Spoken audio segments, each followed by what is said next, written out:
The United States has condemned sanctions imposed by New Zealand and 4 other countries on 2 members of the Israeli government. Foreign Minister Winston Peters issued a joint statement with his counterparts in the UK, Australia, Canada and Norway, announcing sanctions including travel bans on Israel's finance minister and national security minister. It accuses Bezalel Smotrich and Itamar Ben-Gvir of inciting violence against Palestinians in the occupied West Bank. But the US State Department is urging a reversal of the sanctions, saying it stands shoulder to shoulder with Israel. Here's political correspondent Zane Small. It's estimated nearly 2,000 attacks have been launched by Israeli settlers in the occupied West Bank in the past 18 months.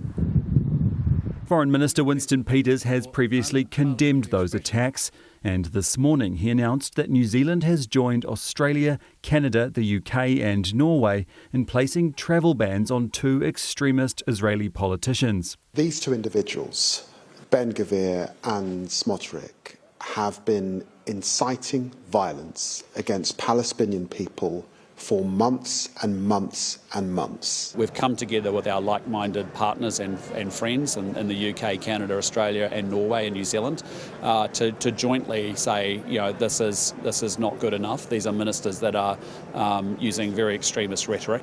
Itamar Ben-Gvir is Israel's national security minister. He responded to the joint statement,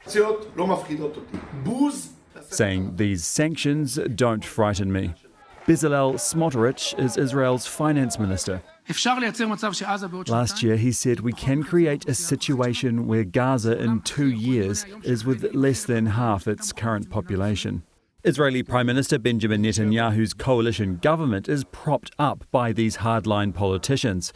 So it is little surprise the Israelis are infuriated by the sanctions. It is outrageous that elected representatives and members of the government are subjected to this kind of measures. And it's not just Israel that's upset. UK, Canada, Norway and New Zealand should focus on the real culprit, which is Hamas. Hamas put the people of Gaza in this situation by launching the horrific attacks of October 7th. The latest war in Gaza was sparked by the October 7 attack on Israel by Hamas in 2023. The West Bank, the larger of the 2 Palestinian territories, has been under Israeli occupation since 1967, and the Israeli settlements built there are regarded as illegal under international laws.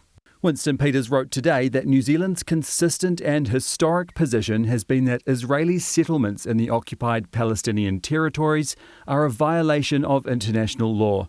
Settlements and associated violence undermine the prospects for a viable 2-state solution. Our country stands for a 2-state solution, and so do most of the United States allies. So, you know, the American position actually is one of frustration because they are concerned that not only Israel is becoming isolated, but the Trump administration is isolating itself. We remain concerned about any step that would further isolate Israel from the international community. But the sanctions stem from concerns that Israeli settlers are isolating Palestinians from their land. Well, kia ora, Zane. This isn't the first time that the government has targeted Israeli settlers, is it? That's right. At the beginning of last year, the government announced travel bans on a number of, quote, extremist Israeli settlers.